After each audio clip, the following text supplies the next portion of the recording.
सवाल नंबर 1, सांस फूलने की बीमारी क्या है और क्यों होती है। सवाल नंबर 2, सांस फूलने की समस्या को जड़ से कैसे खत्म करें। सवाल नंबर 3, सांस फूलने पर कैसा भोजन करना सही रहता है। सवाल नंबर 4, क्या लीवर में पानी भरने पर सांस फूलने लगती है। सवाल नंबर 5, छोटी छोटी सांसें आने का क्या कारण होता है। सवाल नंबर 6, क्या गैस के कारण सांस की समस्या हो सकती है। सवाल नंबर 7, सांस की बीमारी की रोकथाम कैसे कर सकता है। सवाल नंबर 8, क्या टहलने से सांस की बीमारी सही हो सकती है। सवाल नंबर 9, सांस फूलने की बीमारी की पहचान कैसे होती है। सवाल नंबर 10, क्या शरीर में पानी की कमी होने पर सांस फूलती है। सवाल नंबर 1, सांस फूलने की बीमारी क्या है और क्यों होती है। दरअसल सीढ़ियाँ चढ़ने, मेहनत का काम करने या फिर दौड़ने भागने में सांस फूलना आम बात है, लेकिन किसी भी तरह की मेहनत किए बिना, भागे दौड़े बिना अगर आपका सांस फूलता है तो यह एक मेडिकल कंडीशन है जिसका ट्रीटमेंट होना जरूरी है। सांस फूलने का सबसे बड़ा कारण बॉडी को पर्याप्त ऑक्सीजन नहीं मिल पाना है, जिसकी वजह से फेफड़ों पर दबाव पड़ता है और फेफड़े ऑक्सीजन पाने के लिए सांस लेने की गति को बढ़ा देते हैं।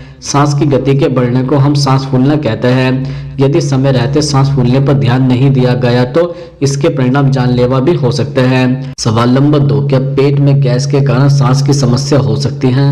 दरअसल कोई भी स्थिति जो हवा या खाद्य पदार्थों के निर्माण की ओर ले जाती है, सूजन और सांस की तकलीफ दोनों का कारण बन सकती है। इसके अलावा आंतों के अंदर मल, चेचड़ा आंत सिंड्रोम, सिलीएक रोग, कब्ज, इलियस, आंत रुकावट और गैस्ट्रोपेरिसिस सूजन भी गैस की तकलीफ का कारण बन सकती है। पेट में गैस, तरल पदार्थ या भोजन के निर्माण के कारण सूजन हो सकती है, जिससे भी सांस लेने में तकलीफ या कठिनाइयां हो सकती हैं। सवाल नंबर 3, छोटी छोटी सांसें आने का क्या कारण होता है। दरअसल सांस की नली में सूजन किसी इन्फेक्शन या किसी अन्य कारण से जब ऑक्सीजन पर्याप्त मात्रा में शरीर के अंदर प्रवेश नहीं कर पाती है तो आपकी सांसें छोटी होने लगती हैं। यह बीमारी अगर लंबे समय तक चली आ रही है तो अस्थमा, निमोनिया या COPD का लक्षण हो सकती है। इसके अलावा जिसका वजन जितना ज़्यादा होगा उसे सांस लेने में उतनी ही तकलीफ होगी। हम आपको बता दें कि मोटे लोगों को सांस फूलने की बहुत ही ज़्यादा समस्या रहती है। ऐसे में थोड़ा सा चलने, दौड़ने या सीढ़ी चढ़ने पर परेशानी होने लगती है। सवाल नंबर 4, क्या लीवर में पानी भरने से सांस फूलने लगती है। दरअसल लीवर को संक्रमण करने वाले रोग जैसे निमोनिया व्यक्ति को सांस लेने में कठिनाई उत्पन्न करते हैं, जिसकी वजह से व्यक्ति का सांस फूलने लगता है। लंबे समय तक अगर इस तरह के संक्रमण का इलाज न किया जाए तो फेफड़ों में तरल पदार्थ भर जाता है और व्यक्ति को सांस लेने में मुश्किल पैदा हो सकती है। सवाल नंबर 5, सांस फूलने पर कैसा भोजन करना चाहिए।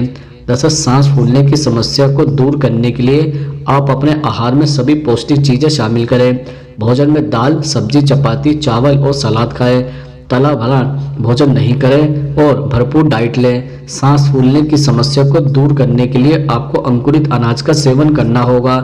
इसके लिए आप रात के समय मूंग, किशमिश, बादाम, चना आदि भिगोकर रख दें और सुबह उठकर इसका पानी का सेवन करें और अंकुरित अनाज को खा लें। इससे आपकी कमजोरी कुछ ही दिनों में दूर होगी।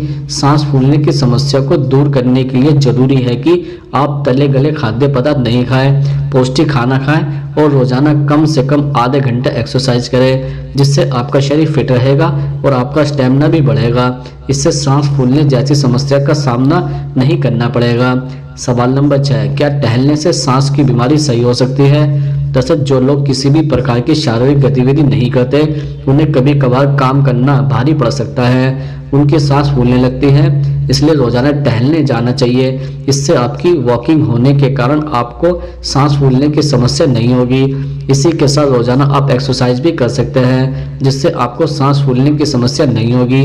आप योग प्राणायाम भी कर सकते हैं, जो आपके शरीर के लिए फायदेमंद होता है। सवाल नंबर 7, सांस की बीमारी की रोकथाम कैसे कर सकते हैं। दरअसल सांस विकारों के लक्षणों के बारे में पता करें व डॉक्टर से परामर्श कर दवाई लें। सांस की जांच के लिए एक पिक फ्लोमीटर भी रखें। धूम्रपान, धूल, जानवरों के फल, ठंडी हवा, फ्लू और हर उस चीज से बचें जो अस्थमा को ट्रिगर करती हो। सही वजन, रोजाना व्यायाम और योग आसन भी आपको सांस संबंधी रोगों से बचाते हैं। एयर प्यूरिफायर, इनहेल्स, नाक स्प्रे और मास्क का उपयोग करें। ये आपको धूल, मिट्टी और प्रदूषण से होने वाली सांस की बीमारियों से दूर रखेगा। भोजन से पहले और बाद में हाथों को अच्छी तरह से धोएं। खांसते और छींकते समय मुंह और नाक को ढककर रखें ताकि इसके कीटाणु न फैलें। सब्जियों, फलों, नट्स, डेयरी और रोटी सहित स्वस्थ आहार भी खाएं। व्यापक स्वास्थ्य बीमा योजनाओं का चयन करें जो आपके उपचार के खर्चों को कवर कर सके। सवाल नंबर 8, क्या शरीर में पानी की कमी होने पर सांस फूलती है? दरअसल शरीर में पानी की कमी होने पर सांस लेने के तरीके में भी बदलाव आने लगते हैं। शरीर की कोशिकाओं को पानी की कमी की वजह से पर्याप्त ऊर्जा नहीं मिल पाती और व्यक्ति निर्जलीकरण जैसी समस्याओं का शिकार होकर जल्दी जल्दी हांफने लगता है। सवाल नंबर 9, सांस फूलने की समस्या को जड़ से कैसे खत्म करें? दरअसल अगर आपको सांस फूलने की समस्या होती है तो आपको गर्म पानी की भाप लेना चाहिए। इससे आपके नाक की नलियां साफ होती हैं और सांस लेने में किसी भी प्रकार की समस्या नहीं होती है। अदरक का सेवन शरीर के लिए बहुत ही फायदेमंद होता है। इसके टुकड़े को आप चबा चबा कर भी खा सकते हैं या अदरक को कूटकर उसकी चाय बनाकर भी पी सकते हैं। इससे आपके शरीर के बलगम निकलेगा और सांस फूलने की समस्या से निजात मिलेगी। जिन लोगों की सांस फूलती है उन लोगों को चुकंदर का सेवन करना चाहिए क्योंकि यह शरीर में आयरन की पूर्ति करता है।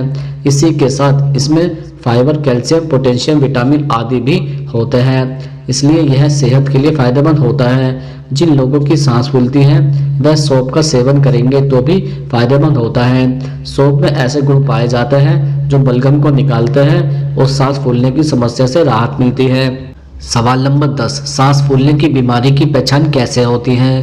दरअसल सांस फूलने की बीमारी की पहचान कई तरीकों से की जा सकती है, जैसे गले में जलन और फेफड़ों में जलन महसूस करना, आंखों में पानी आ जाना, चक्कर आना या बेहोशी महसूस करना, सांस लेते वक्त आवाज़ निकलना, दिल की गति का तेज हो जाना, छोटी सांस, घबराहट, लगातार खांसी होना, छाती के क्षेत्र में घिसाव, पैर की उंगलियों में सूजन, खराश और सूजन के कारण गले में दर्द, खांसी के साथ आना, आवाज़ में बदलाव, शरीर दर्द और थकान।